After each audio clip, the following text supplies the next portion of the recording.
Hello and welcome to another episode of the To Baldly Go podcast, and thank you for joining me on my mission to explore strange new worlds, to seek out new life and new civilizations, to baldly go where so many have gone before. My name is Aaron, and I am watching Star Trek for the first time, then discussing with my wife Abbie and our friend Nate. This week, we will be discussing Home Soil, Coming of Age, and Heart of Glory. Now, energize! All right. Should we talk about some Star Trek? Sure, let's do that. All right. I'm not sure Greg's coming. I haven't heard from him. If he shows up, cool. If not, we'll just keep going.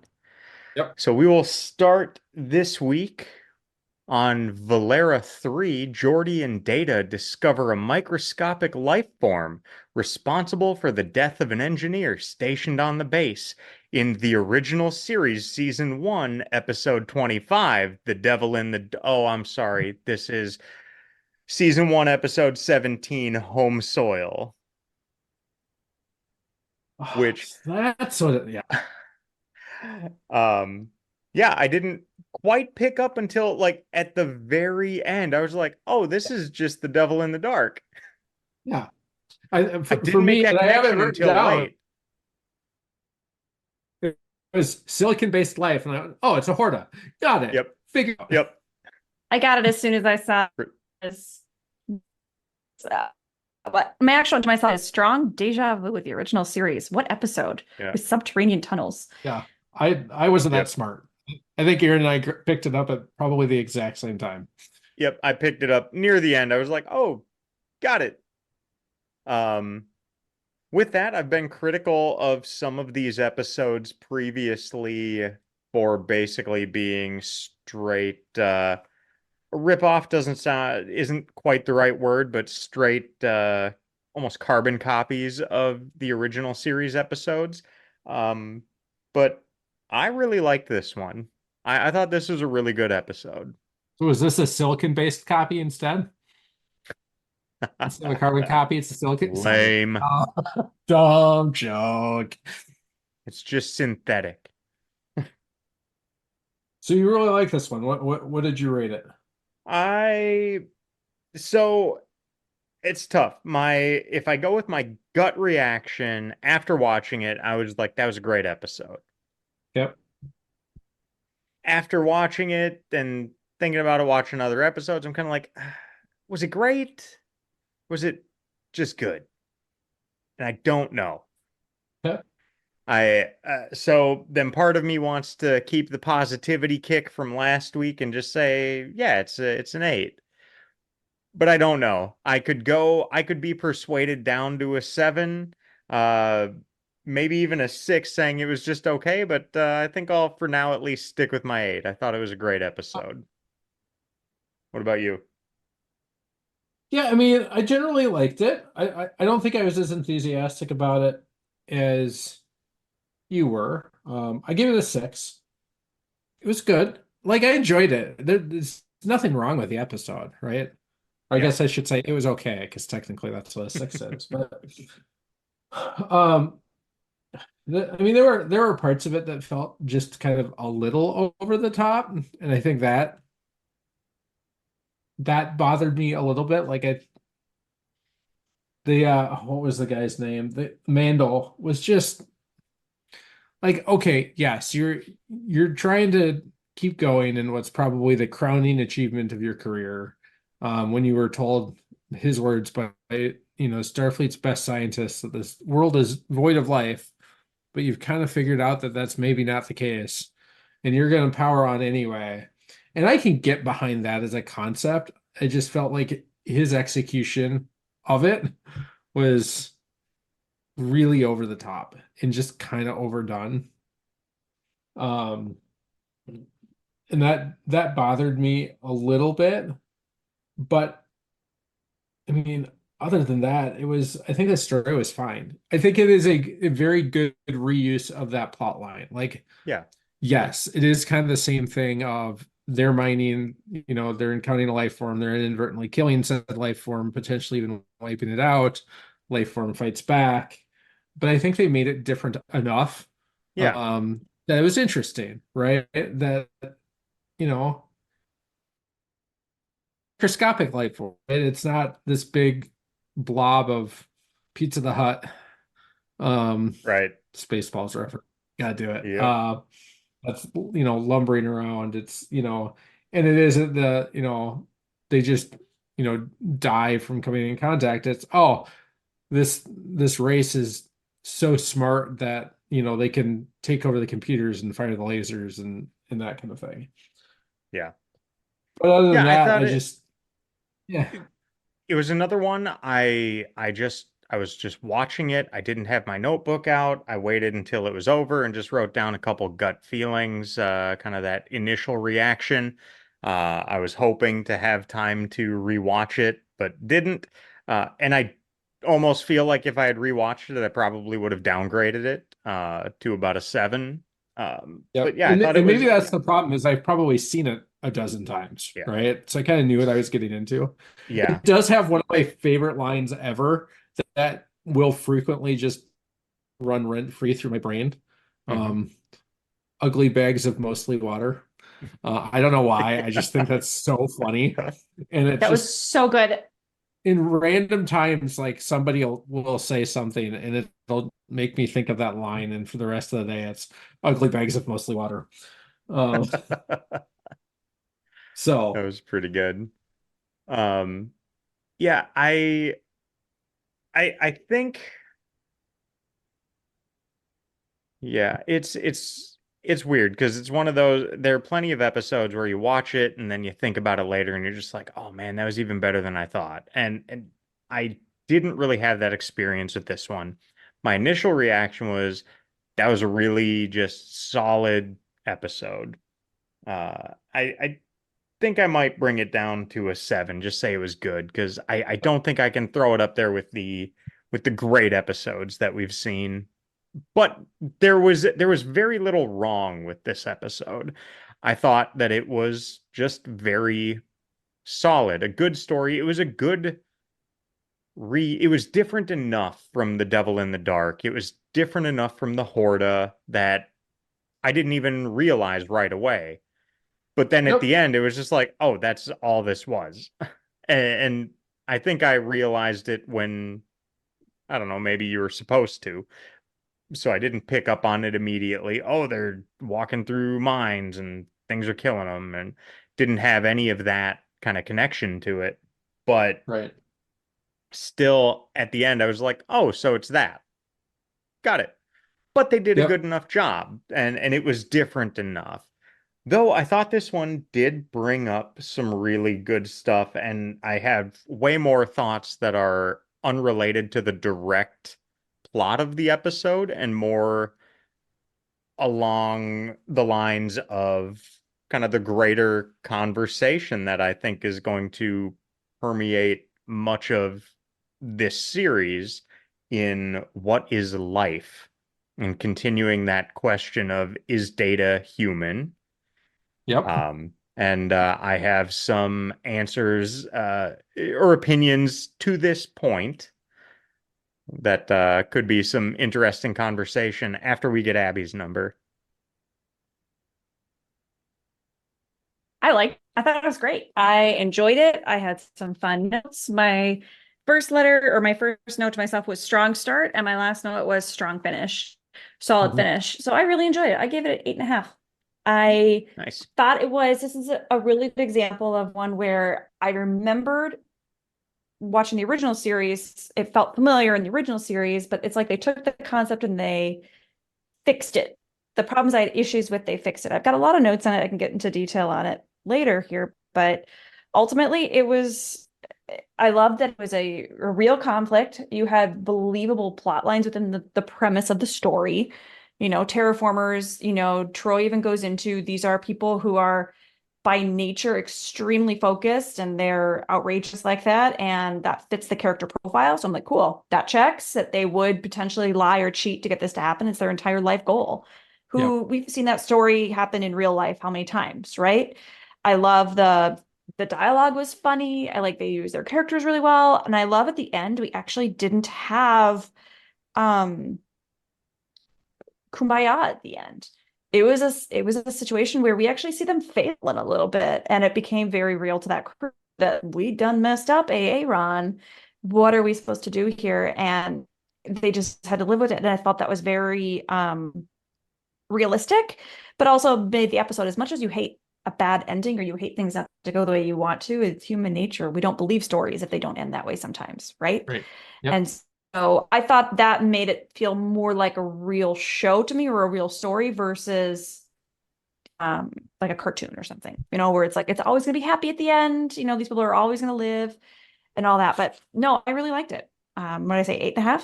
Yeah, I like it. I have a lot of notes still on other things, but I had a good flavor on that one. I think you guys are convincing me to raise my rating. I don't think I'm at an 8. But I think maybe a 6 is a disservice. So I think I might bring it up to 7. Because I think it's a good episode. You should be able to. I think your score is your score. Unedited. Aaron does this all the time. I'm changing it. I don't want the spreadsheet anyway. I can do whatever I want. I am my own man. Tell me how to live my life. So I had a couple of things that did detract from it. Yep. I can't put my finger on what it was, but what is it? Her name. She says it at the beginning. Louisa, the gardener of Edens. She just didn't quite fit. I don't know if it was the reactions, her way of talking, things like that. Something just felt off. I think she was over the top too, in a different way than. But it didn't match everyone else. So like I said, I can't put my finger on it, but something stuck out to me that pulled me out of it a little bit. And I don't know what it was exactly. She overacted. She was overacting. I think it was just poor acting.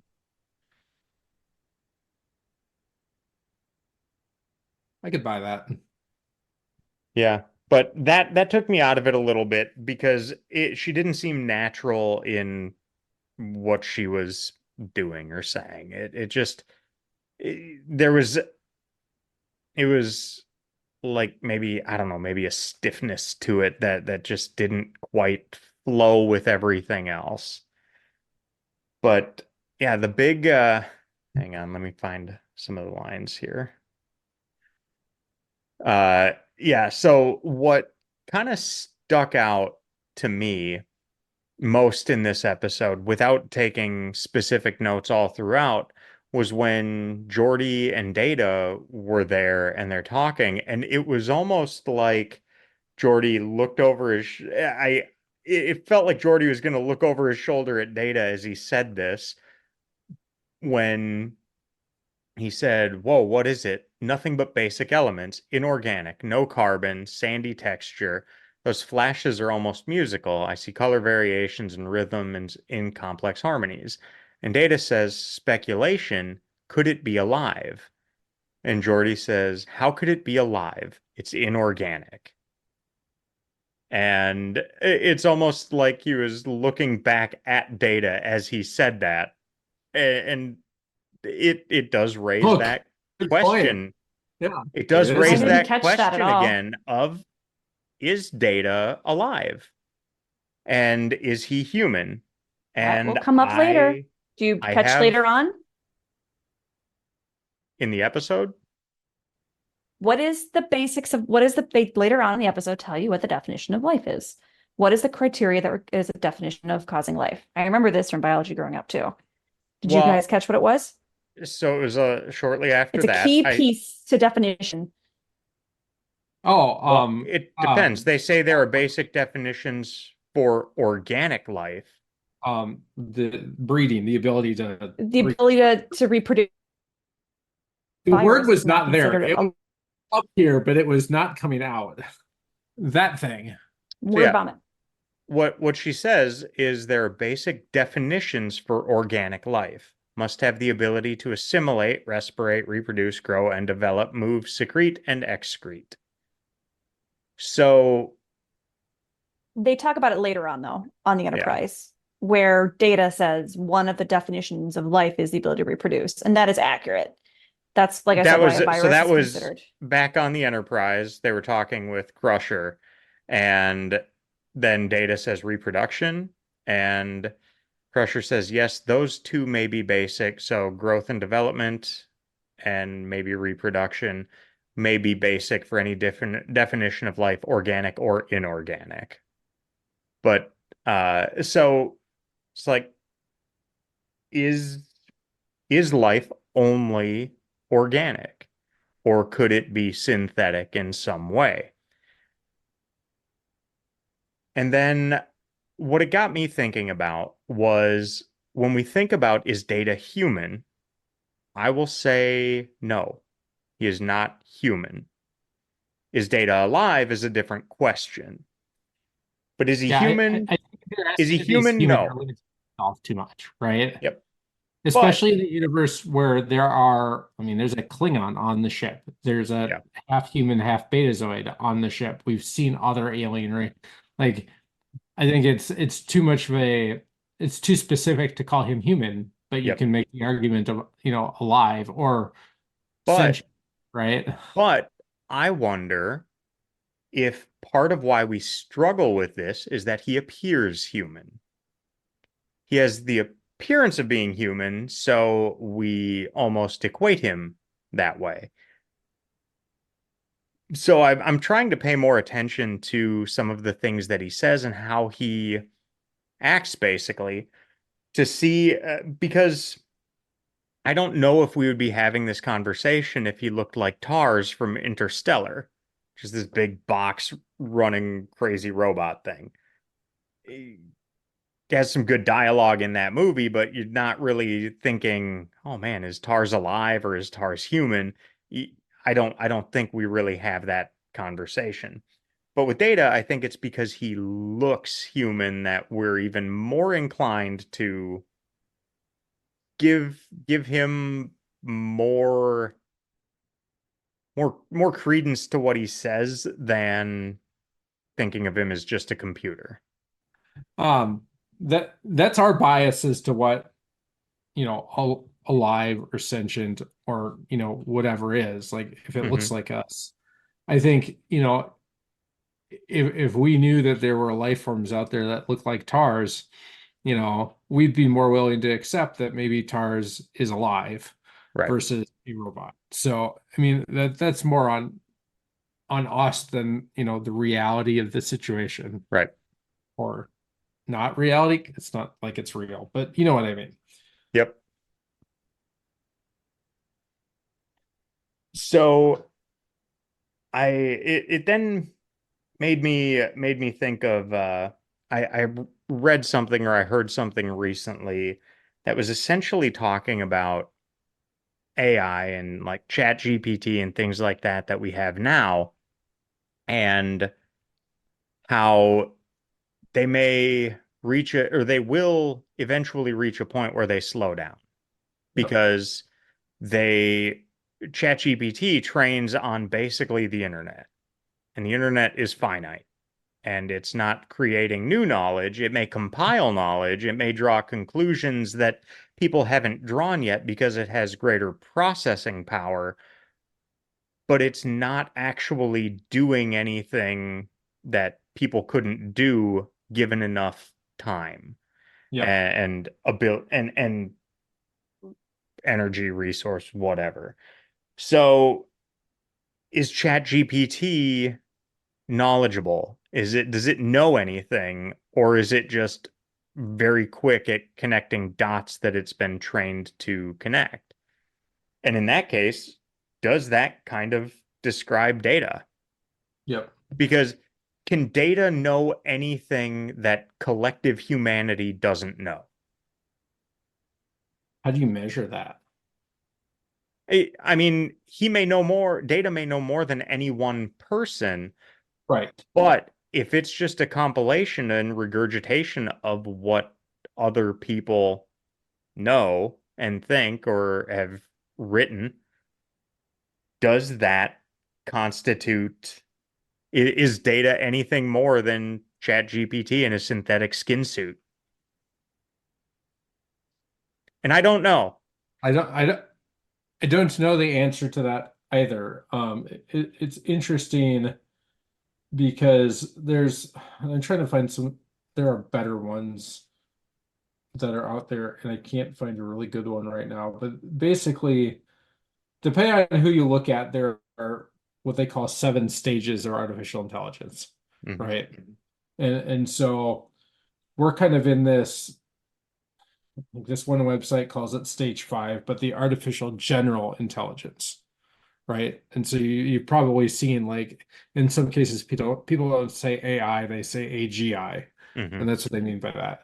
And basically it's, as it says in this article, it has the sum of all human knowledge that they can draw from at any given time. But can it do anything from but that? It can't reason beyond that, Yeah. right?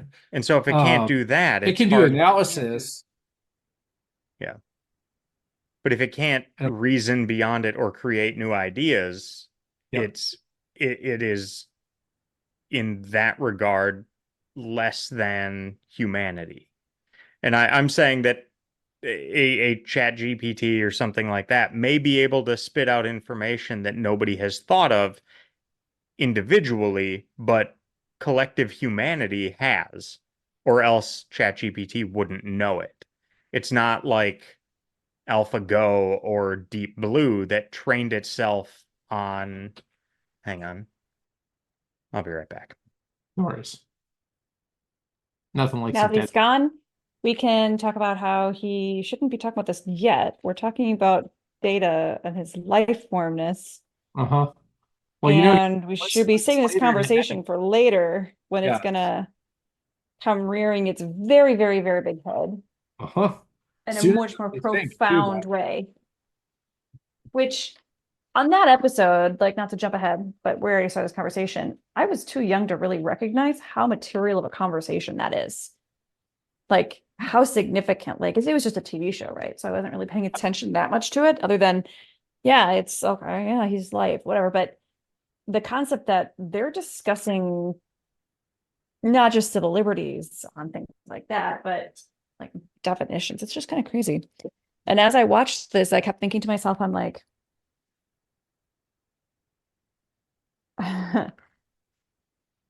is there anything else that we've defined as not life that we just haven't understood yet? Yeah. So, I mean, I brought the issue with the virus earlier, right? And my beef with that is it's like it hits every single criteria for life, except for, because I remember learning this, except for reproduction. Because it has to borrow DNA to reproduce, right? It has to have a host to reproduce. But it's so creative how they work.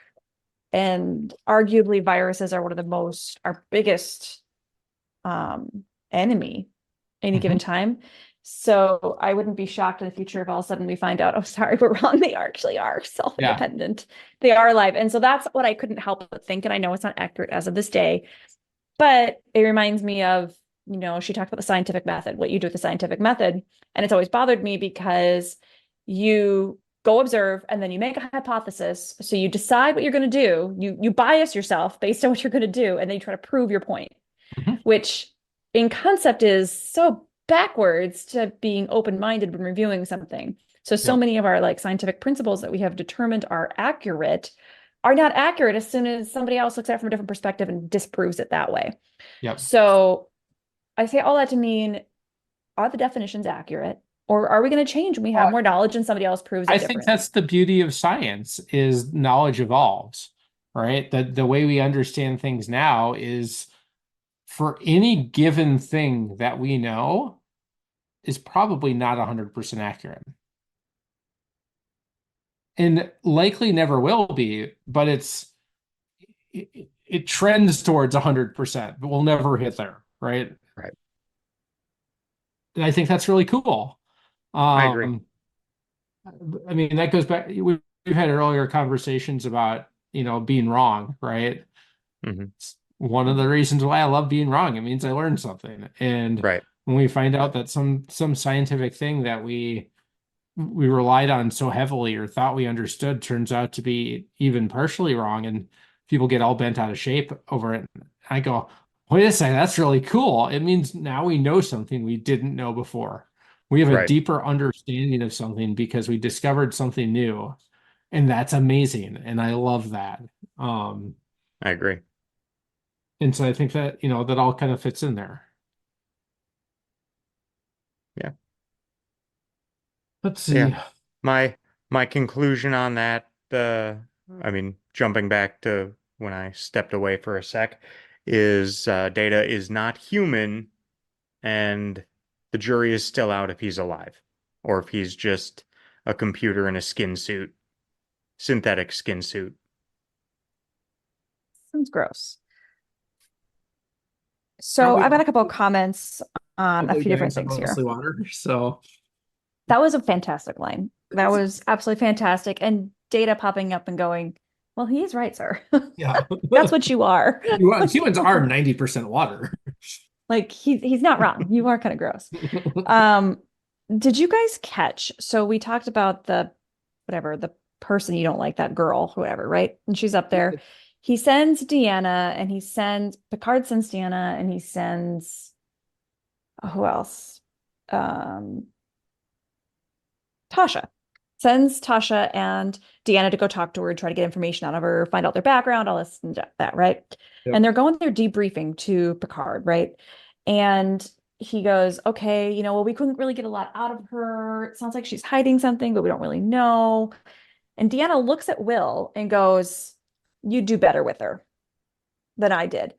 And I was hit with this comment or thought because this is not the first time we've seen Will Riker or Captain Picard or someone on that like executive staff level going out and essentially manipulating people by being kind and getting them to confess to something or being there. And my personal thought was, Will and Deanna seem so nice in person, but they have all these other motives. And it's so sad because if you're not a part of that like bridge crew, can anyone actually trust that they're being genuine with them? Or are they just out to get them? Like Will's putting these moves on people just to get information from them. Yeah, It's just so manipulative, but that's they're fair. so good at it. And it's like terrifying how good they are at it. Like, You you actually what's the real them? you actually sparked something in my memory that I think is part of the reason why I gave this a 6 versus a 7, and I'd forgotten about it until now. And that was they spun the early part of this episode as a murder mystery Hmm. with all that investigation. And then they gave up on that plot real quick. Like real fast they dropped that. Normally I would expect that to be kind of like the, late third act kind of, oh my gosh, it's actually this. And then it was more like the middle of the second act or that, oh, but actually it wasn't any of them. It was this thing that blinks.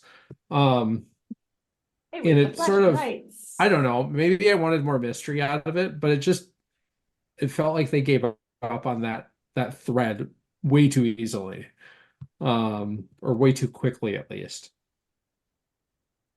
So I don't know.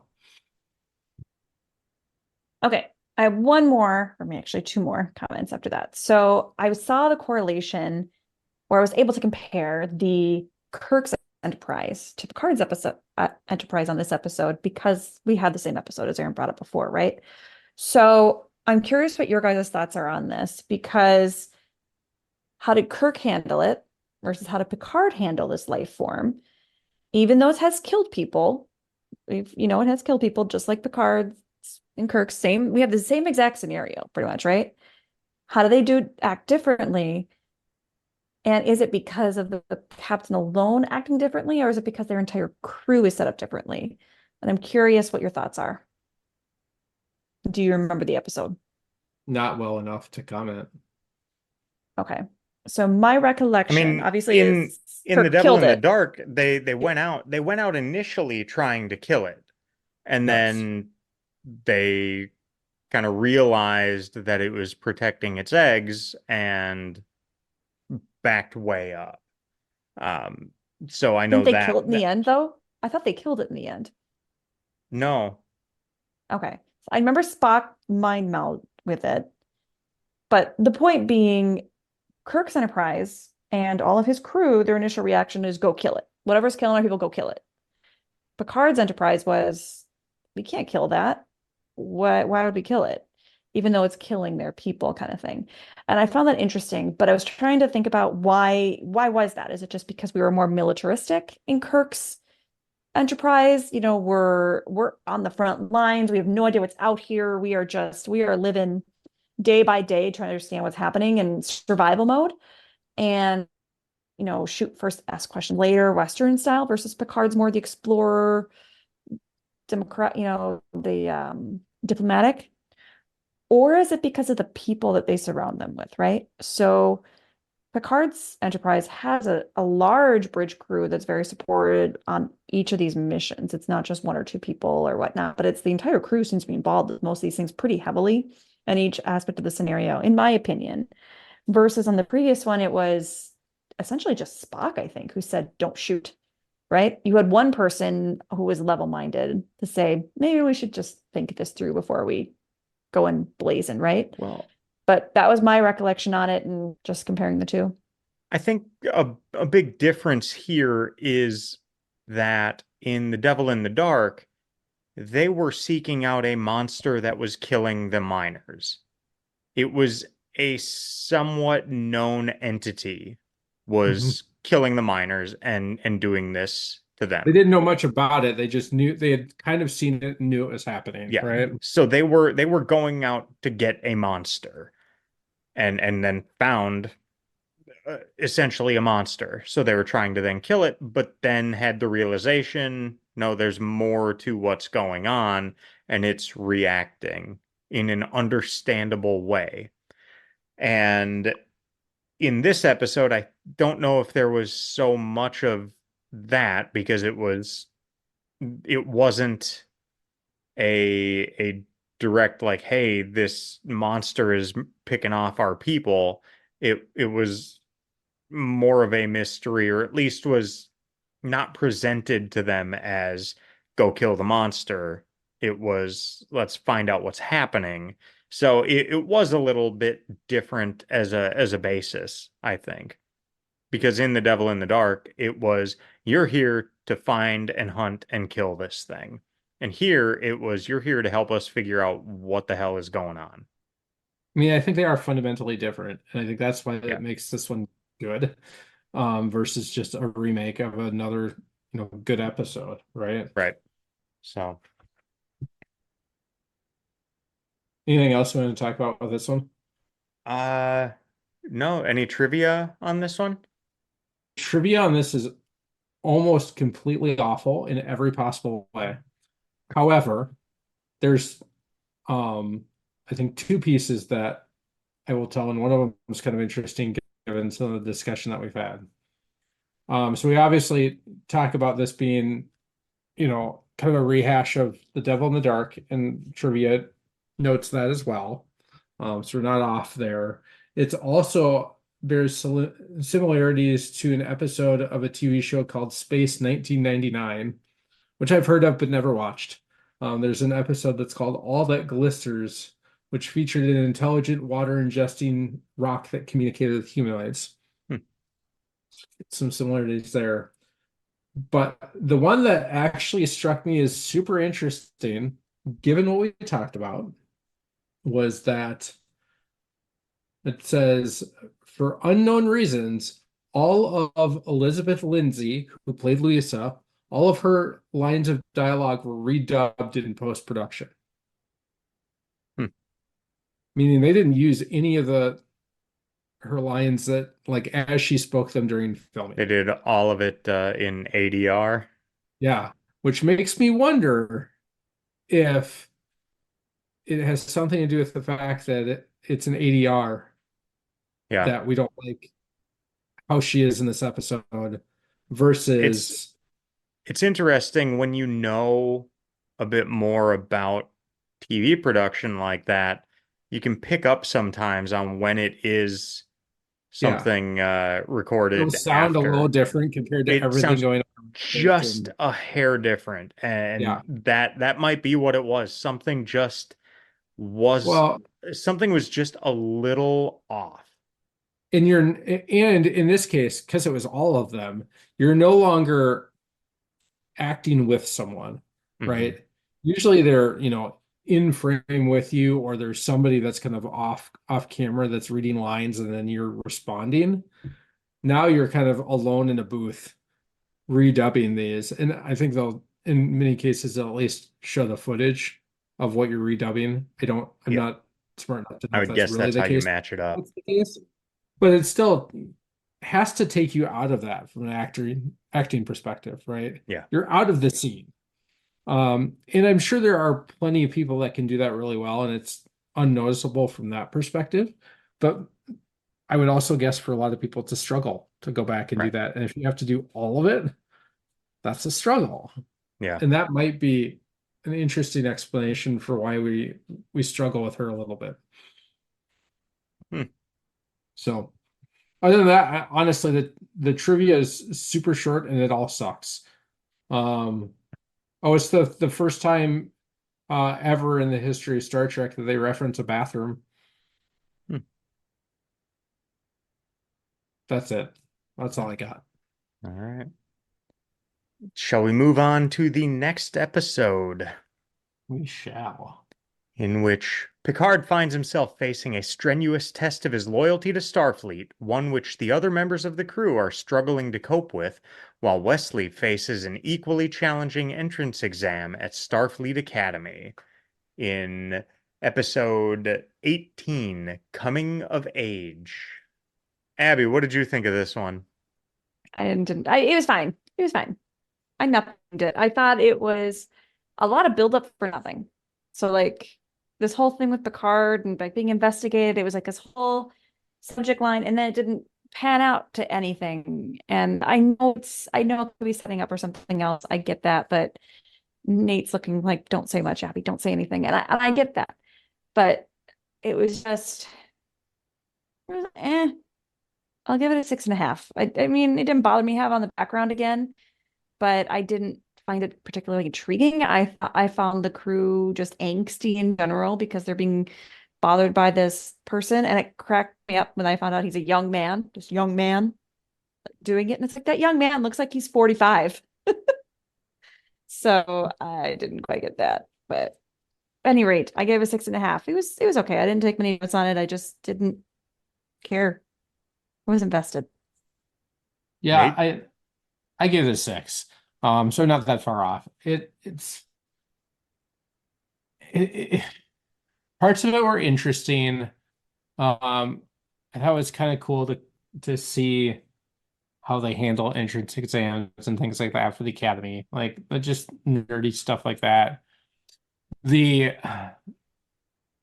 the inspector general plot line of we're gonna come in and just mess with you all for hours on end, the angry and all that stuff is just very reminiscent of like I don't know, buddy cop movies where internal affairs gets involved. I'm thinking like um some of the Lethal Weapon movies, like the earlier ones, where someone from IA gets involved and everyone's mad. Nobody wants to talk to internal affairs. Like, they just make a mess of everything and let me go do my job. And so that's what it felt like with this too, of like, here is this holier than thou lieutenant commander.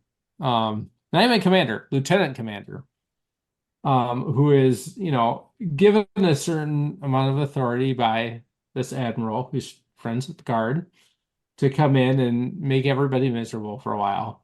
And I mean, he almost relished in it, Hmm.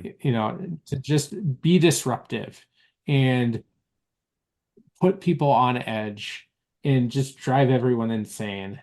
And I kind of I had a lot of feelings while I was watching it. I think Picard generally handled it very, very well. I think there was an air of maturity about him with this whole thing, or at least more maturity than some of the rest of the crew. And Riker was kind of a petulant little bitch about the whole thing. I don't think he was necessarily wrong. It's just that he was immediately just on the offensive from the moment the whole thing started. And Picard really played the game until the game got in the way of other things that were more important. And then he brought the hammer down and told this guy to go pound sand, right? Um, but I don't know, beyond that, I mean it's a very distinct A-B plot, right? Um, you have Yeah. two very different things going on, and they're not going to merge, and they didn't merge, and that's okay. I don't think they needed to, but I just thought that one part of it was more interesting than the other one. Yeah, I agree that I think the story of Wesley going through the Starfleet entrance exams was much more compelling, intriguing, whatever, as the story they were telling in the episode. Overall, I thought it was a pretty solid episode. I called it the misdirect regarding the investigation into Picard was not the strongest. It Yeah, was a pretty weak turn. But overall, I thought the episode was pretty solid. It was another one where I felt 7 or 8. I think I'll go 7 on it. I thought it was a fine episode. It was better than okay. But yeah, it could have been great. Wasn't quite there. Had some really good moments though, and good bits in it. I liked that they had a number of callbacks to prior episodes, something that we didn't see in the original series until very late, where yep. they referenced events at all that happened previously. So I like that there's a continuity in this series that is acknowledged. And it wasn't even much. It was just references to these other episodes we've seen that's a little not an Easter egg, but still just references that show that these are all these stories are somehow tied together with In the same, more than the opening credits saying they're on a mission. I love that what happens before impacts what comes later. Yeah.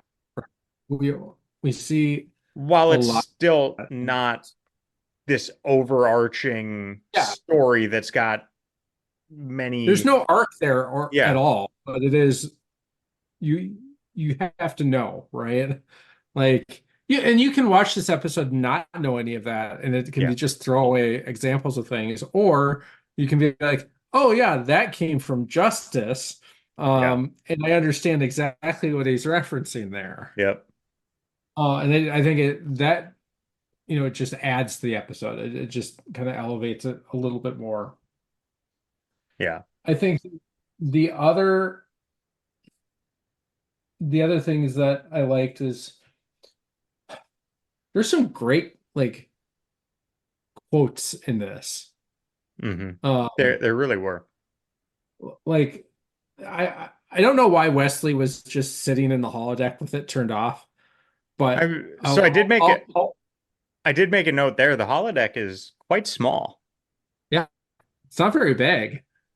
Um, but it's just off, right? And maybe something had just finished or he was about to start something.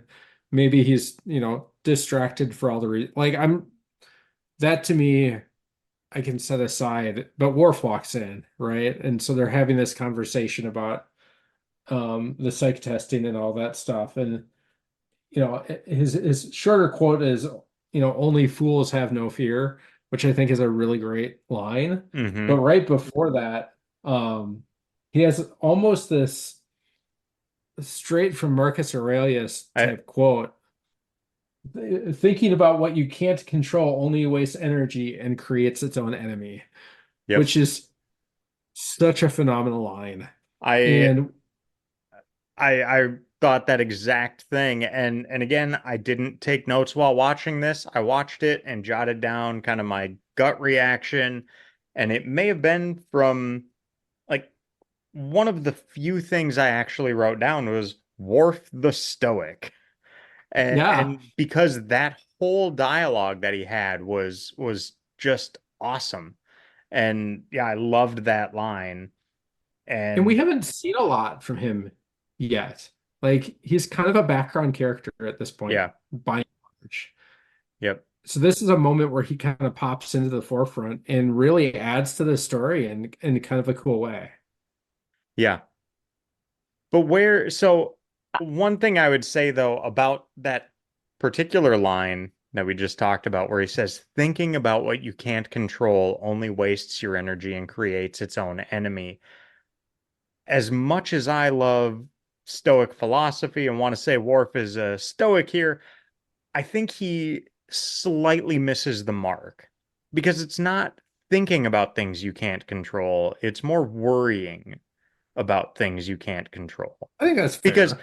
you need to think about some things that are outside of your control so you can have a plan to react to them, to respond. Yeah. So that's I think not it's the spirit of necessarily the true. line versus the open However, action, right? however, when he was talking to Wesley, Wesley was worrying about stuff. So Hmm. it's a semantic argument, I think, but that's where I would say, okay, it's very close, but I don't entirely think that just thinking about things you can't control is a waste of energy, though I will say worrying about it is. Yep. I can agree with that. We see even these not sub characters, but not exactly the main characters either, being so supportive to other staff members and people on this ship. Can you imagine if an executive team of a company was like that? Like every member of the executive team was directly focused on the development of anyone under them. Like we're talking like an ensign that they're talking to, like someone who's not even in the academy. He's like barely even like we're talking to like high schooler or whatever kind of thing. And to spend that extra time like that and really mentor them, like we've seen them do on not just Wesley's character, but otherwise, Riker works with that other kid we found out in this episode and things like that. So I was I I thought it would was say really to neat to see. I'd say to prove your point further, he's still just an acting ensign, which again just Right. proves your point even further. He's not Right. even an ensign. He's just got the field promotion. Right. And they show up at they show up at his room to Yeah. check on his projects and things like that. He's hanging out in engineering, showing him what he's building. So it's these people have a vested interest in him for no other reason other than just to support him. And I really think that's cool. And I'm wondering, or that's why it's such a well-knit ship, which they talk about. Everyone on that ship loves being on that ship. They love each other. They love working there. They are a cohesive unit, which is why little douchey boy wants to work there when he leaves, Yep. the I'd be admiral honored. service. I'd be honored to work there. And everyone's like, yeah, right, dude, you're a dick. Um, but no one loves QAT. I speak from experience on that one. So his character, I don't know if I know Abby hasn't watched it, but if you've watched or read A Gentleman in Moscow, his character reminded me, and it may be that physically he looked a little bit like him, but reminded me of the character of the bishop, who throughout the book and the show was kind of the one who was keeping files on people to share with the Kremlin throughout. So he had that kind of feel to him. The guy that was just like, I'm gonna catch you on something just because that's my job. Yep. Not because there's any reason behind Yeah. it There just other has than to be something that's there. what I do and that's what I'm going to continue doing. So I found it very easy to dislike that character because of that. But he reminded me very Probably much. intentional. Yeah, oh, Right. of course. But he reminded me very much of that character from A Gentleman in Moscow, who's also, I would say, the villain there, or the antagonist. I mean, you need some sort of antagonist. So, but yeah, and I thought he did a good job. Even then, he still couldn't entirely hate Picard because you saw him get excited when Picard did something really well, and even Yep. then, he was like, "Wow!" Like in awe of what Picard had done. Though I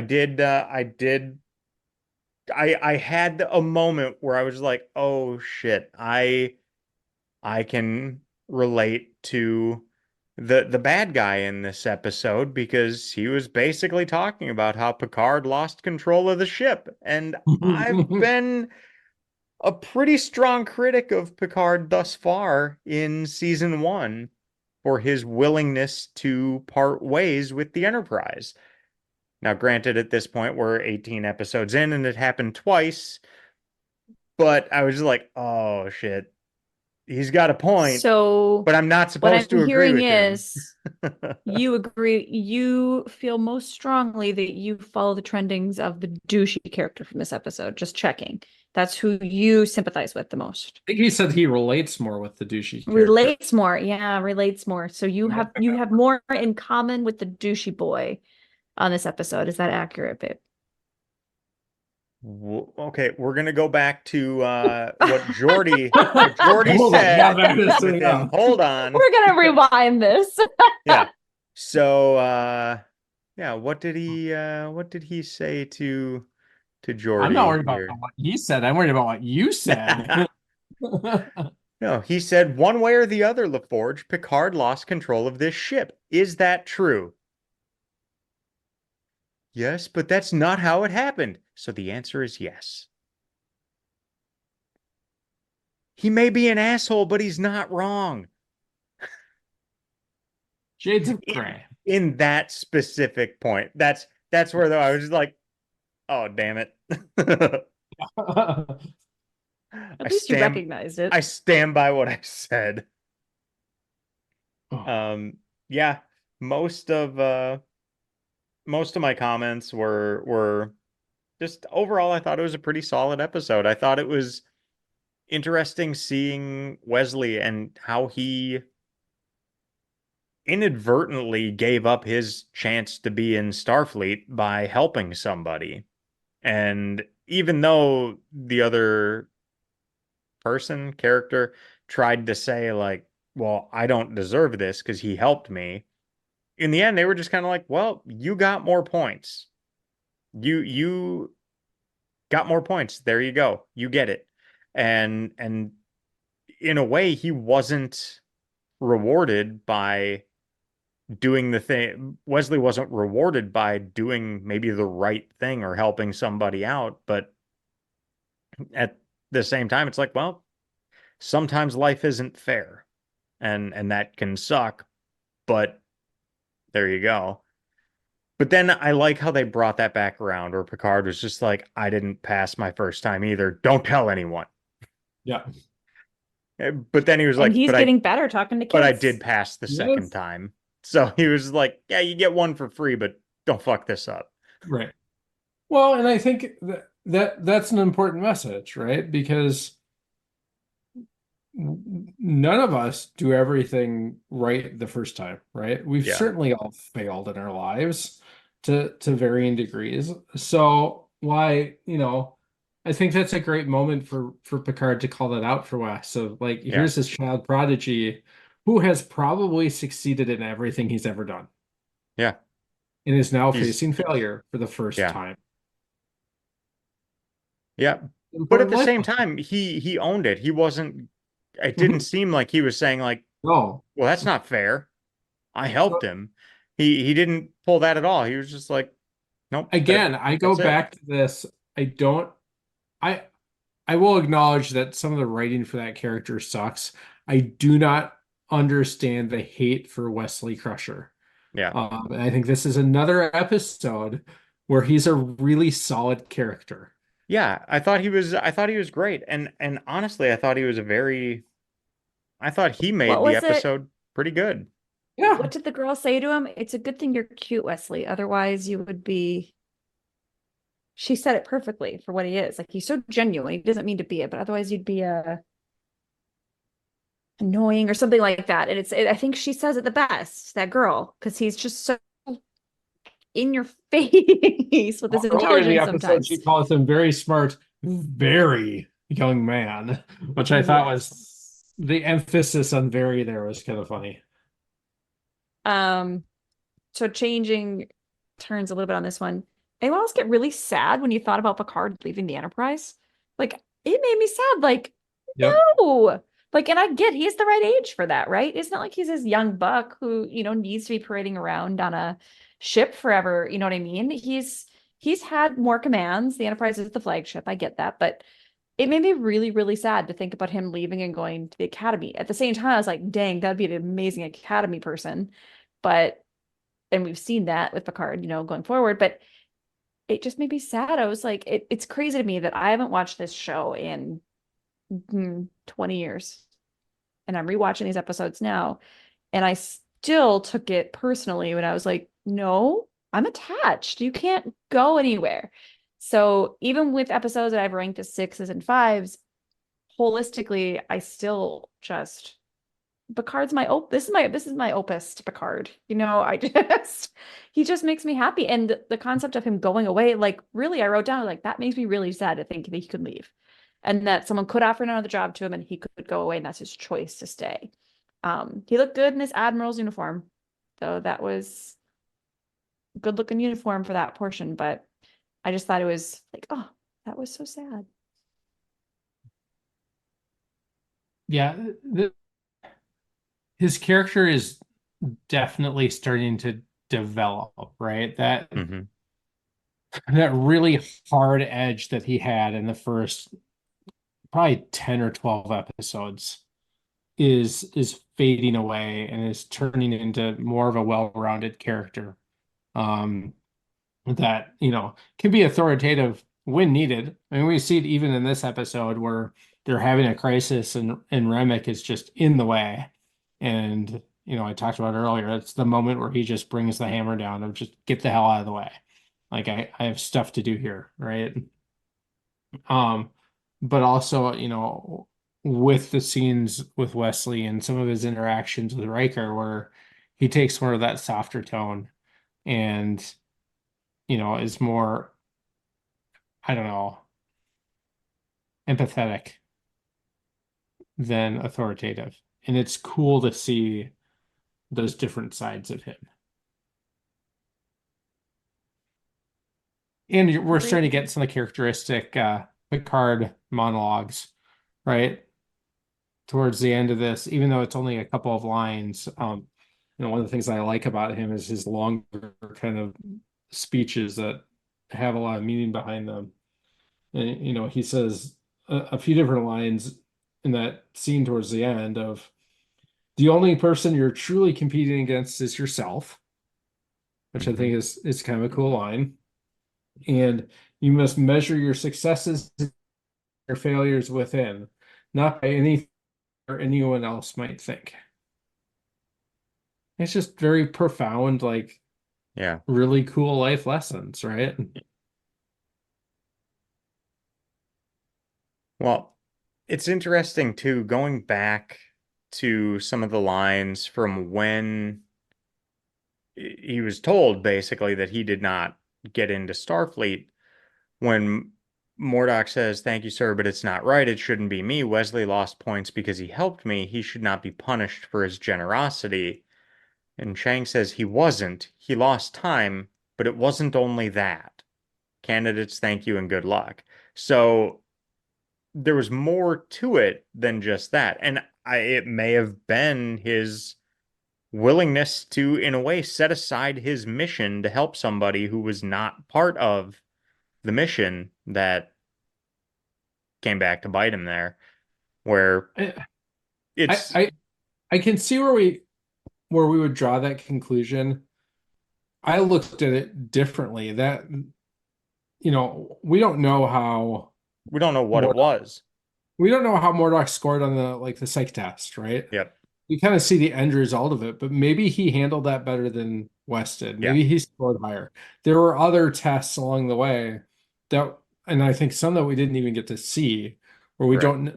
They said it was very close, and Murdoch assumed that it was because Wesley helped. It was within the margin of the points Yeah, that Wesley got him. yeah, but we don't know that that's in reality the case, right? Are we not going Right. to talk about he cheated? Like, isn't cheating two ways though? Like on an exam, isn't the person who provides the answer equally as cheating as the one getting the answer?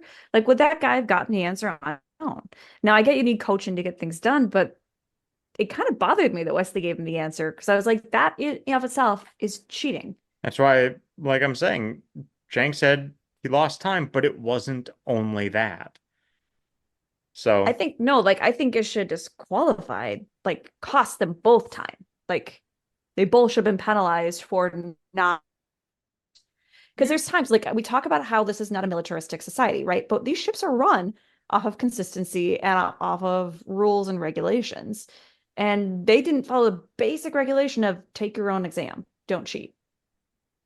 I get what you're saying, and I'm gonna challenge that a little bit Okay. because this has been kind of consistently my challenge with how we do education in the world, not just in this country, and how the real world actually works. I have a job that I go to every single day, right? As do both of you. I generally know how to do my job. I don't have all the answers, right? But when I don't have an answer, I don't guess. I I go to my other peers in the organization that have the same job but different departments, and I go, "Hey, how would you handle this?" And not only is that not wrong, it's encouraged. And I get like cheating is cheating, right? There's a maliciousness I about don't that, but I don't think that in this case I don't there think he was did cheat. maliciousness there, right? I'm gonna take it to a direct example. Okay. Aaron, you have your admin cert, Mm-hmm. right? Is it cheating to ask for help or someone to help you for questions on your super badges? In that specific Because it's a in that test environment that is specific allowing scenario, some sort of yes. certification or a pass to move on to another level on something. But Both individuals are punished in that situation, the person providing the answer and the person asking. But what is the actual test? Was the test that they were taking that specific test where they were answering a handful of questions, or was everything a test? That's Everything fair. was part I'll of the give you test. that. Because He even even then says he that comes earlier. in, That's and later. He doesn't say it at the Murdoch beginning. says it shouldn't have been that way because he comes in and says, "Yeah, you got the second fastest time ever." And Murdoch says, "Well, it shouldn't have been that way. Mr. Crusher helped me." And Chang says, "Yes, I know. An interesting choice, especially considering how close you are in overall score."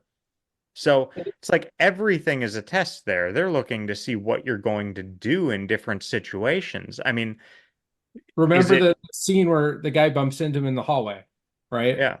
That was a test. And Chang comes out and says, not all tests are announced or what they appear to be. Yep. And who knows what we don't get the 5 minutes of them, the proctor reading off the rules of the exam of whatever. So I mean, who knows what it was? He wasn't necessarily cheating because he helped, though clearly helping was not what they were looking for at that point. Or it would seem clear that that's not what they wanted. Why is he helping Murdoch and not the other girl, though? Like, is that not giving Murdoch an unfair advantage? Murdoch is the one who said he can't get it. The other person was maybe just And handling the Murdoch shit. was stuck in his own brain. Like, if he knew the answer, unless he's telling him how to go to the next step, if he knew the right answer, isn't that a critical part of Starfleet? Is be able to, if you know the answer, the question wasn't not he knew it or not. It was, can he handle this pressure in order to correct the answer and get the right answer out? But at the same time, what is the overall test? Is the overall test who can get all of these answers the fastest? So now we're ruthless in Murdoch Starfleet. did. By Maybe. any matter, by any reasons. See, I don't think they actually spell out what the criteria were that they had. We're taking the Klingon entrance exam now. I don't think I'll they still spelled go it back out. to I view Starfleet as a very collaborative, team-focused environment. We see this in every episode, with a handful of exceptions where Wesley just kind of goes and does his thing, right? And we kind of tease about that. But very, very infrequently does somebody just go off and do something by themselves and find the answer. It is always kind of this cross-functional group of them working together to have that epiphany that drives the solution to the problem. I look at this scenario of Wes and Murdoch as exactly the same thing. Mm-hmm.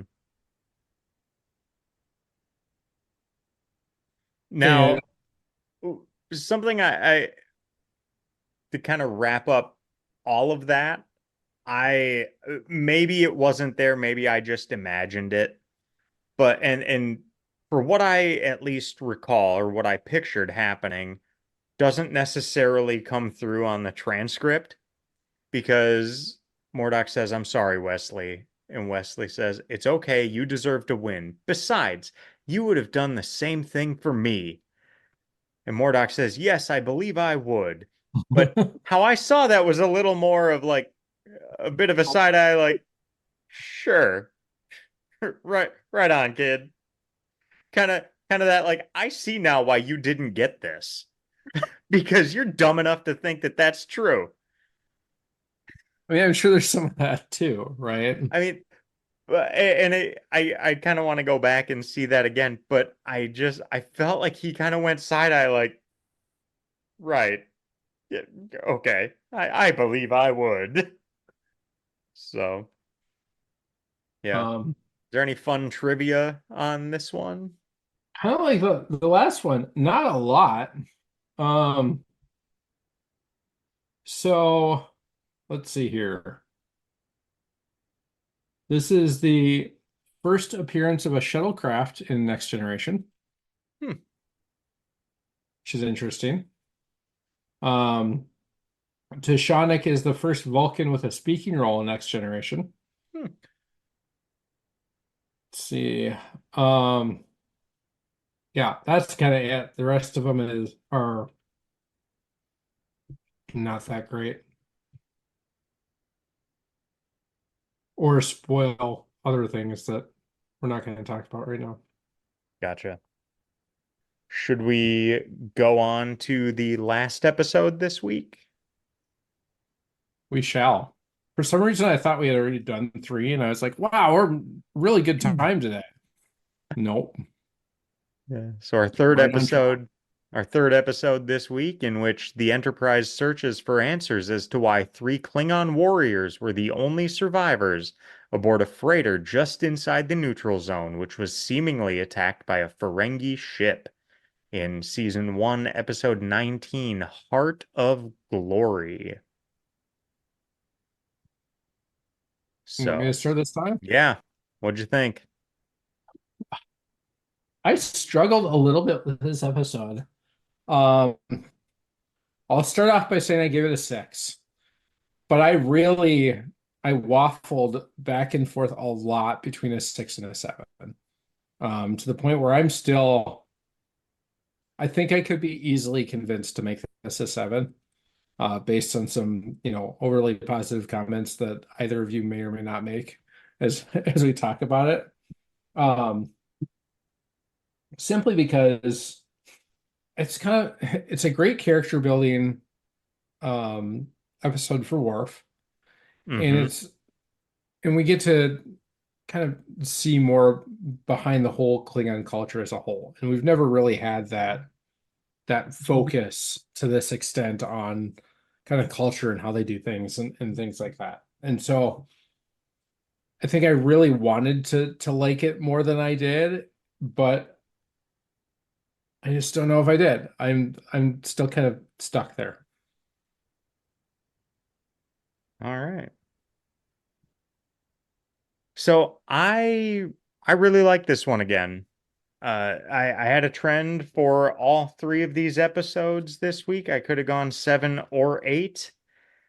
I thought this was a really solid episode overall. I thought it was good background on Worf, more information on the Klingons. at a depth that we haven't really had at all. Mhm. And I thought it was just a really solid episode. Again, I think when the credits rolled and I turned the TV off, my first thought was that was great. And I don't know if I put it at an 8. I could be persuaded that way, but I think I'll go a 7. So I think I'm sevens across the board this week. Oh, Um, you they're just gave Home all. Final 8, unless you want to Oh, change and I that. kept that at an 8. Yep. You were feeling much more optimistic for that one. Yeah, sure. We'll keep that at an 8. Yeah. But yeah, I think I'll go with an 8 on this one too. I thought it was a great episode. It was good. Really just it was a really tight episode, and I didn't really feel like it dragged at any points. I thought the opening scene where they were exploring the freighter, that went on for quite a while, but it was done well. So it was kind of this constant tension build. And it just, I thought it worked pretty well. And it took a long time for them to do that because they had to get up to that first commercial break, but it just worked out. And yeah, I thought it was just a really, really good episode. Good conversation points of like, what is it that makes us who we are? Is it our culture or is it our biology? And then what makes one culture different from another one? And I would say it's kind of the priorities they have. The Klingon priorities were clearly different than humans, and so be it. But yeah, it was yeah.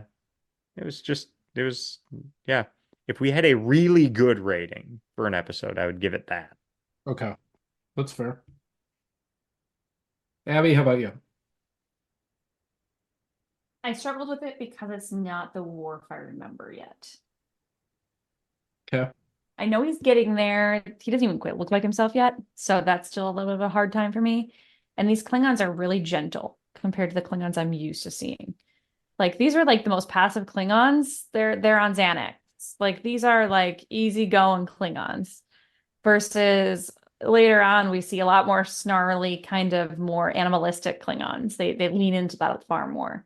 So I didn't relate to it very well because it didn't feel like the characters I remembered.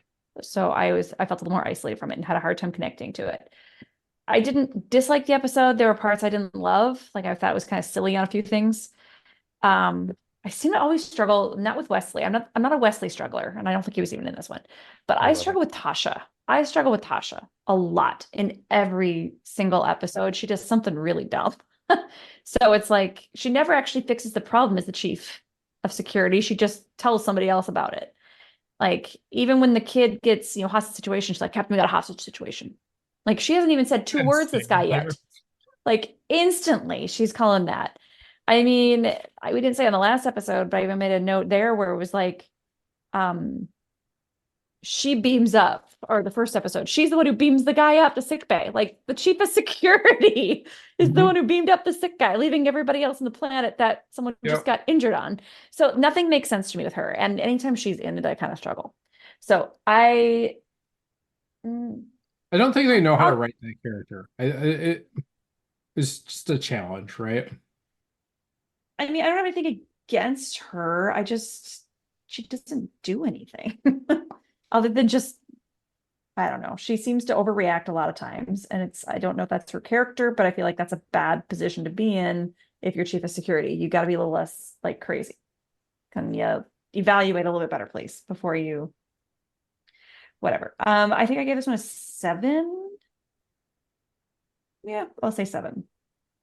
Wasn't terrible, but I didn't like love it. Love it. All right. I am going to go to a 7 on it, too.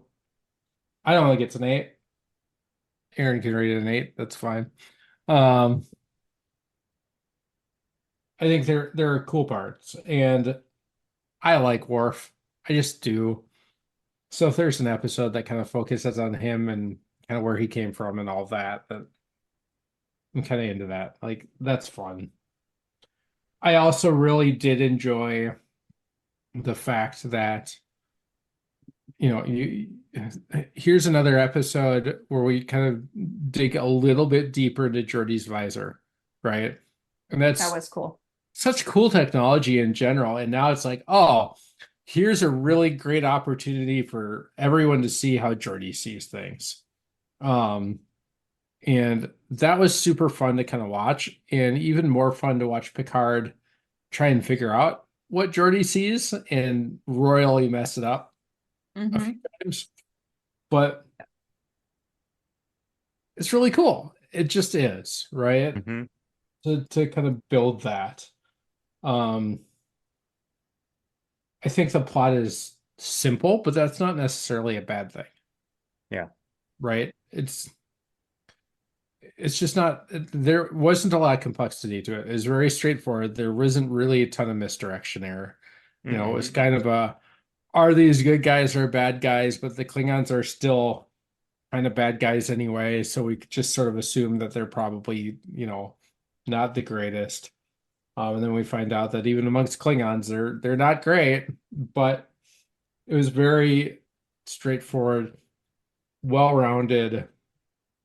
It's kind of an easy episode. Mm-hmm. So yeah, they talked again in this episode. They didn't go full way they did in, was it Encounter at Farpoint, where they Mhm. had the emergency saucer sep. Yep. But they did They talk talked about about it. saucer separation. Um, but yeah, it was easier to take than emergency saucer sep, which just seems so awkward. Um, But but I think it's cool that they have that discussion, right? yeah. Like, okay, we're headed into the neutral zone. Should we separate? Should we leave the saucer behind, Hmm. knowing that that's where the bulk of the civilian population is? Well, And and then they brought that up again later in the episode because that's what Chorus wanted them to do. He mhm. says, I will demand Captain Picard give us access to the battle bridge. We will separate from the rest of the ship, then together we will light up the galaxy. Imagine the fear which will roll before us. And Worf said, Captain Picard will not comply. No pun intended with lighting up the galaxy, a galaxy class ship. Hmm. But I'm bullish. Am I the only big enough nerd on this podcast to remember that? Apparently. Yes. Yes, you are. Is a galaxy Um, just just a reminder for everyone. so oh, that's my train of thought. Never mind. It's late. I had it, and then we got stuck on Galaxy Class Starship. This had more of Worf kind of building off of the conversation he had with Wesley in the last episode, when right after that, when he and Chorus then have their fight, and Chorus is telling him to not deny the challenge of your destiny and basically to fight. And Worf says, My brother, it is you who does not see. You look for battles in the wrong place. The test of the warrior is not without, it is within. Here, meet the challenge. It is the weaknesses in here a warrior must overcome. And pointing at his heart. So it's interesting because there's a point to that, and there is also a point to taking on obstacles without. But yeah, there's a lot that kind of pointing out that difference in how, I guess, civilized, say, the Federation is compared to the Klingons. Because if the Klingons are only looking at external threats and not working on themselves in here, then how far can they go? So be curious as we watch more of these episodes and we dig more into Klingon culture, like how many more things we find that we kind of like about it, right? And like the philosophical messages that are there. Consider it, I mean, there is an underlying brutality to it. Hmm. Don't get me wrong, but they talk about a lot of things that are also kind of, positive, right? Yeah. And so it'd be fun to kind of continue that conversation as we get further and further into this show and others where it continues to dive deeper into this. Yeah. I mean, Now, even just the line of like during the, we talk about Tasha and the, taking the little girl hostage, and they say, cowards take hostages, mhm. Klingons do not. Like, that's actually a pretty positive message, right? We're not interested in using this little girl as a pawn. Like, she can go back to her mom. Yeah. Or if that's taken the other direction, it's just kill everyone. I would say, yeah, I don't Yeah, I think mean that's any obviously. Federation person would be like, here you go, play with my kid. Yeah. So they won't take him hostage, but they also wouldn't not injure them, That just that to is for injure sure them. the other end of the pendulum, but I think Oh, if that was the case, they would have just killed her. right. It was the Yeah. slow response that was weird. And Tasha using an incorrect word, which we could actually talk about that piece of it. Like, if she hadn't used that word, would he have actually caused harm? Or were they offended by the word hostage? And they're like, no, I was gonna kill her, but now that you said Yeah, hostage, I no. gotta put her down. It's a great question. Yeah. So, kind of one of my last thoughts on this episode is Picard seemed a bit wary of or leery of Worf at the end when Worf talked to Kynira and said, "I'm honored, thank you," and then turns to Picard like, "I was just being polite, sir." And Picard says, "Ah, commendable, Lieutenant." Mr. LaForge set course, and Worf is like, "Seriously, really, I have no desire to leave the Enterprise." And Picard just says, "Good," and kind of moves along. But Yep. there was just this look of like trust but verify. He goes, I'm not not believing you, but I don't entirely believe it until I can see it. I I see that. Um, It wasn't a lot. It was no, a little. I thought the whole idea of Worf even directly interacting with the captain of the Klingon ship was a little strange. I think I would have felt better about it if Picard had asked him to like, hey, maybe as a Klingon, can you help facilitate this discussion? Yeah. Um, and instead it was more of Worf going, no, I want to do this. Can I do this? No, And Picard because is, but Kynira that's asked to talk to him. earlier in the episode. Oh, And then it gets to this point where he has to talk to Worf, right? But I think it starts back there. But just I don't you talk about chain of command and things like that. That just seems super yeah. strange that you just ask to supersede the captain in interacting with this vessel Yeah. versus being asked to. And I guess, yeah. Un one one more semi-unrelated thought I had there. We haven't seen much of how the Federation deals with death. Like there have been plenty of people who have died, but aside from Spock, I don't feel like we've really seen a whole lot of how they handle death. I mean, there Yep. were a few episodes in the original series, but in this one we really haven't seen much. And so they're saying like, "Hey, do you want their bodies back?" And twice in the episode they basically say they're now only empty shells. Yep. Do whatever you want. It's an interesting Just take, isn't it? dispose of them as you see fit. It's an interesting It's take. such Yeah. a 180 from how we feel. about it, Yeah. right? We we Yep. we put great value on the remains of our loved ones, Hmm. and that they can find some kind of a final resting place in some way, shape, or form, Yeah. right? And them, like, they're dead. We did the thing. We screamed at the ceiling for a while. Now the Yep. body's just like, meh, do something An, with it. an empty shell. Yep. Yeah, it's, I think that's individualistic anyways. So like you mentioned, we take a lot of care in remains and stuff like that. I still to this day don't look in coffins because that's not the person in there anymore. So some people That's fair. care a lot about that. It's silly, but it like Well, let me phrase it. I don't hold attachment to like it's almost worse for me. Like the limpness of something when it's past is almost worse than because the absence is even more clear. Like there's nothing in that vessel. Let me put it to you a different way. We put a lot of, man, even ceremony doesn't do it justice, but we're gonna roll a ceremony and you know, assume I mean this with the utmost respect.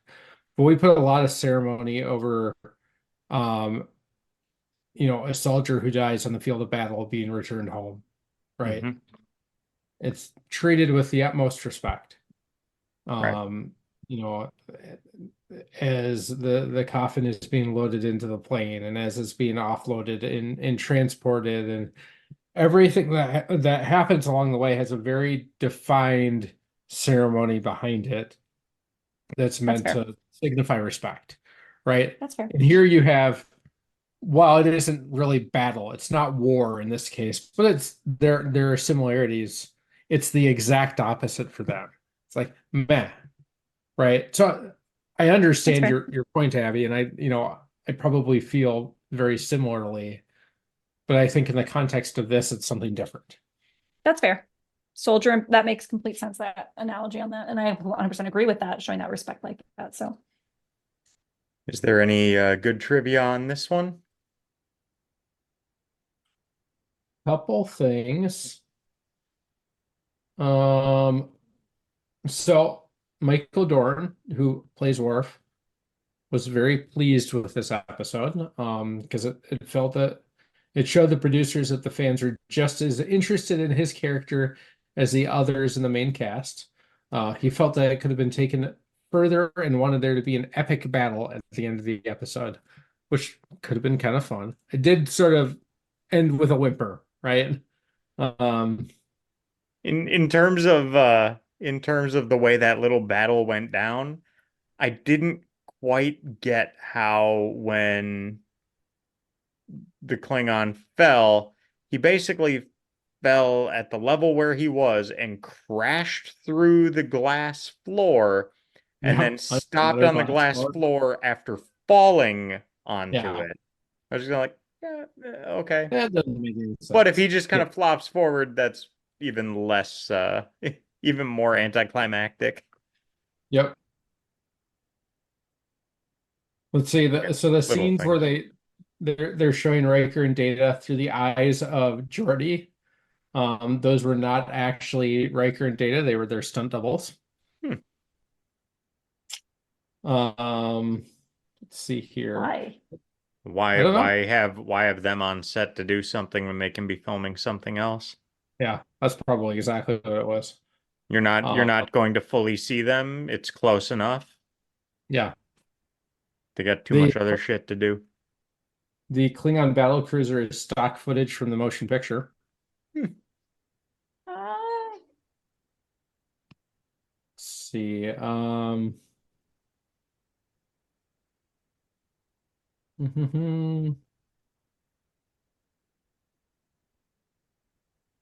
Let's see. So I kind of caught this. I don't think I ever made any notes about it, but I noticed it. So Rob Bowman used Steadicam to film the scenes on the freighter in order to give a rough effect to the footage. Hmm. So I don't know if you noticed that when they were on it, there was like camera shake. Hmm. Um, and we don't traditionally see that in the show. It's not an effect that is used a whole lot. Yeah. see here if there's anything else that was good. Oh, there's a lot more on this one. So we talked about this a little bit, but both Troy and Wesley are not in this episode. Yep, I made We note of mentioned that. Wesley not being in there. I don't think we talked about Troy. And So that's another thing I've learned about some of these shows. When they get actors under contract, they'll have them for a set number of episodes for the season. And so they may get to points late in the season where they're just like, oh, we don't have them. We have them for 22 episodes, not 26. yep, So we just have to not have them here yeah, to figure it out. for whatever reason, whether it's cost savings or just however it's negotiated. Sometimes in their contracts, they're just like, yep, we've got X number of episodes for these characters. Put them together in a way that works. Yep. It is interesting how all those contracts work in Yeah, Hollywood. It doesn't it's make crazy. any sense, and yet somehow they've been doing this for decades, right? Yeah. That's the end of it. There isn't really anything else that's all that interesting. Yeah. So overall, I thought three really good episodes this week. I'm yeah, I thought they were all strong episodes. So looking forward to more next week. Unrelated exactly, but I have now completed my first notebook full of notes and am on to number two, starting with next week's episodes.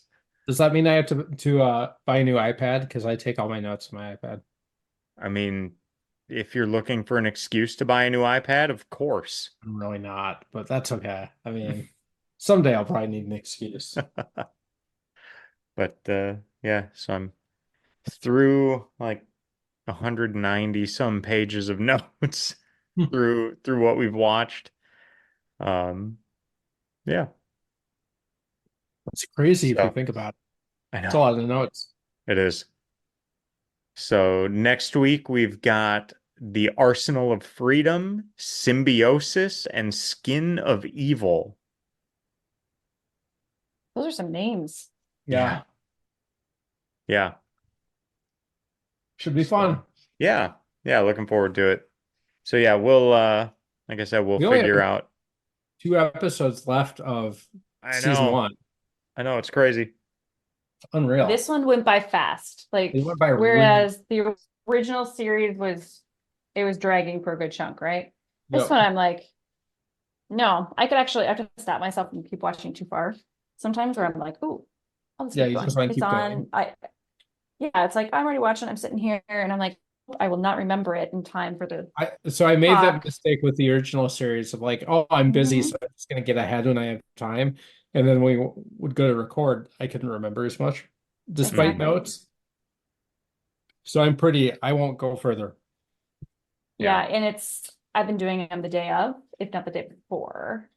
So it's been a little bit nicer, which ends up being risky because all of a sudden, oh shoot, I've got to finish an episode here I've for a I've traditionally call. And I've traditionally done them over the weekend, but now that we're doing Thursdays more often than Wednesdays, I might push it just a little bit later in the week because the usually the first episode I'm trying to remember all the little details of it. Yeah. Things just leave my brain after a while. So we'll see. we only have so much room in there at this point. That's how I know I'm getting old. I can't remember anything anymore. If it's not written down, good luck. Even if you tell it to me right away, I'll be like, what? 3 minutes Yeah. later. Not even. I can't even remember where it is before I get to my phone to write it down in there. I'm like, wait till my phone's out before you tell me. Well, this is where I need AI to Oh, integrate with things that's better so it can take notes for me. so again, Um, I jotted a note down when I was walking earlier today and I just thought it. I was like, I've got to take my phone out and just write this down because otherwise I'll totally forget it. And then nearly did. Um, I posed the question of to this point, is Next Generation better than the original series? 100%. Or is it just shinier than the original series? No, Because there are a lot of it's episodes better. that are similar. I thought, like The Naked Now, I did not think was anywhere near as good as The Naked Time, even though it's a much tighter episode, much more I think polished. that is the answer to that is very nuanced. Yep. And I think I think there's a lot more polish on this show, which I don't know if it makes it better yet or so it's a not. shiny turd. Um, here's my answer as of right now, obviously biased, having seen all of Next Gen. But I would say that the first season of the original series is better than the first season of Next Gen. I agree. However, if you kind of lump TOS together as a series, Mm-hmm. I think overall the first season of Next Gen is better than TOS as a whole. I think it's close, and I don't know which way I fall I'm yet. biased, by the way, and I Now, will. I am certain that by not much further into it, I will think that Next Gen is better than the original series. Right now, I think season one of the original series, like we've talked about before, is Right. stronger overall than season one of Next Gen to this point. Now, Next Gen is having better episodes, had I think a fairly rough start, rougher than the original series. But then I'm wondering how much of that, like how much, okay, here's a different way to rephrase that, or a different way to phrase that question. How much of a bump does Next Generation get just because it is so much more polished?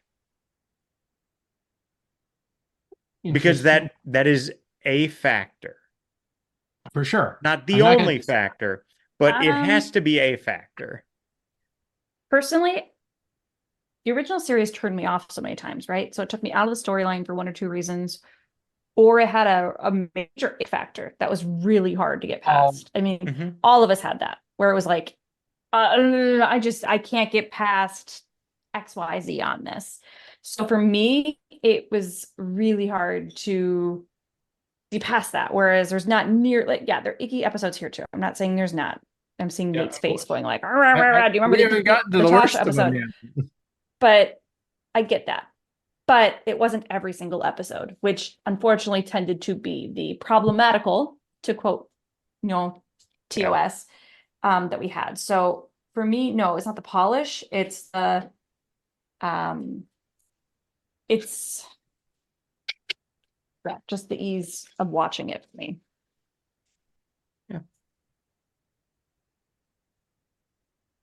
So, yeah, I don't necessarily think it's something that everyone has to agree on, but just something Well, that I isn't that think the is beauty interesting. of It's everything is we don't have right. to agree? I just think it's an interesting it's an interesting question to consider. Yes. I agree. I like pondering these things. Yeah. Even if we decide the answer is no, it's not because it's shinier, it's an interesting conversation. Yeah. And like I I said, actually, sorry, go ahead.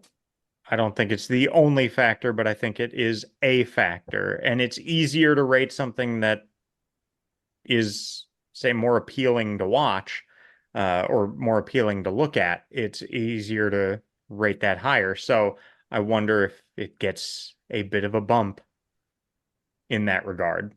Well, let's revisit this at the end of every season. Oh, and then so one of the last notes I wrote down here, um, is just saying like I I speculate that as we progress through the series, I may not have rated these episodes as highly as I did, just as the series again finds its footing a bit more. But yeah, it's just kind of interesting because I'm still operating on the fact that I've seen what 18, 19 episodes of Next Gen, and that's it. So Yep. I still feel very positively about it, even if I'm still giving comparisons to the original series and knowing full well that this is going to be overall better than the original series. And I have a and question for you it's not here. like it even had a bad start except for Code of Honor. Yes. I have a question for you. Mm-hmm. So we have two captains, right? We've Mm-hmm. been contrasting them with each other. Yep. So I'm going to read the descriptions of each of these captains, and you tell me which one is which. Okay. Okay. Graduated in the top fourth of his year, was bullied by jocks, is a history nerd, was a teacher's pet, and was referred to as a stack of book with legs.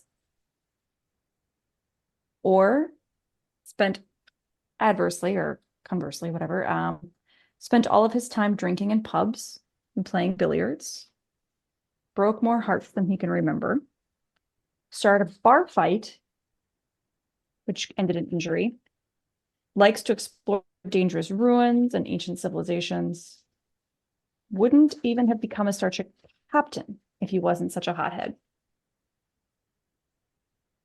Which one's which?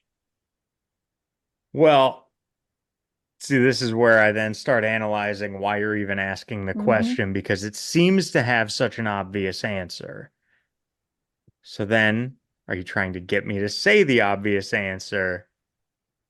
Or is it something else? Because we've seen really no background on Picard. So I don't know anything about it, though he does seem the more book-ish one, not the bar brawler. But I don't think there was ever any talk of Kirk's history as a bar brawler either. And other than maybe the Kobayashi Maru and saying, I'm going to rewrite the test instead of going with your flawed premise. So I want to say by deconstructing the question, the first one is probably Kirk and the second one is Picard, unless you were trying to get me to overthink it, in which case you succeeded. Unless you're thinking that you're trying to get me to Yeah. think about overthinking it, in which case you failed. I feel like we're the Princess Briding this right here. Right? Nate, which You one knew is that it? I knew that you knew that I knew. Which one So is it, Nate? I'm saying Kirk is the book nerd because it seems off type or off brand. I can't answer because I know the answer. So Yeah, give him the answer. Give him the right answer. Kirk's the first one, Picard's the second Yep. one. Picard's the hothead. Accurate. Picard is the hothead. So I'm curious if that changes your perspective on him as you go through these episodes. So not that he wasn't ever a hothead before, it's just he's grown out of that now. Yeah. So whereas Kirk never grew out of it, he grew into it, it kind of changes your interpretation of what you're seeing, right? Yeah. Just a thought. Yeah. The more you know. Dun, dun, dun. The more you know. Well, there you go. If you've listened this far, I figure it's safe to assume you're interested in my commentary and the occasional look behind the curtain. As I've mentioned before, we have a backlog of episodes we've recorded but not yet released. I'm improving my systems to get these episodes edited and published regularly, Tuesdays at 10 a.m. Eastern. However, with an extensive backlog, evidently some of my processes post-recording have some gaps. As in, I began editing episode 38 and realized that the episodes we were discussing did not match what I expected, which is how I uncovered this one, which I have called the Lost episode. Now, we recorded it in the correct order. I just happened to not place the audio files where I normally do when we finish recording. This will probably make no difference to you except in some upcoming episodes when I reference things like our 50th episode, my count was off by a week, assuming I didn't miss any others. I don't know why I felt like sharing that, but it feels in the realm of self-deprecating humor, and I can't believe I messed that up. Anyway, I found the episode, and you only know that because I told you. With that bit of housekeeping out of the way, I want to dig a little deeper into our discussion about Wesley's test. I agree with Nate, to a point, about the fact that in my job, I frequently ask for clarification or assistance from my colleagues. However, I can make a distinction between doing that in my daily tasks and not doing that during a test. Years ago, when I worked for an asset manager, I began pursuing the CFA charter. It's a long, arduous process involving 3 successive, incredibly difficult exams. When performing financial analysis in the wild, there are many tools at your disposal: Excel, Google, ChatGPT, colleagues. Enlisting the help of any of those would get you expelled from the CFA program altogether on test day. So there is a difference between daily life and a test. But with Wesley, we don't even know what the test actually was. I tend to think that everything was the test. The time was a factor, sure, but so was any behavior throughout all of it. Listening back to this conversation, I thought of a story David Goggins told in his book Can't Hurt Me, about his attempt to join Delta Force. He was already a Navy SEAL, and he was accepted into Delta Force selection and was participating in that process. This meant that he was allowed to try out, just to be considered, for Delta Force. He tells the story that during a land navigation exercise, he made some mistakes and was running short on time, so he took a shortcut in order to make it to the finish line in time, and he made it by 1 minute. After, they were separated into 2 Humvees. When he felt the speed bump, he knew he was back at the base and was going home. Everything is a test. And in a setting like Starfleet, where not following your orders or losing focus can mean lives lost, maybe Wesley didn't deserve to make it at that time. Goggins owned it. He lost his focus. He saw himself as a member of Delta Force and lost sight of the task at hand, and doing that cost him the chance. So what do we do with those failures? I guess that's the question we all must answer. And that feels like as good a place as any to call it for this week. If you're watching along with us, next time we will discuss the Arsenal of Freedom, Symbiosis, and Skin of Evil. As always, I want to thank you for spending your time listening to our conversations about Star Trek. If you enjoy what we're doing, please do us a favor and share with a friend. Also, leave us a rating and a review on your favorite podcast app. You can find us on X at Baldly Go Podcast and To Baldly Go Podcast on Facebook. You can also find us at ToBaldlyGoPodcast.com. You can find me at AaronEmery.net. For Abbie and Nate, this is Aaron reminding you to never give up, never surrender. He may be an asshole, but he's not wrong.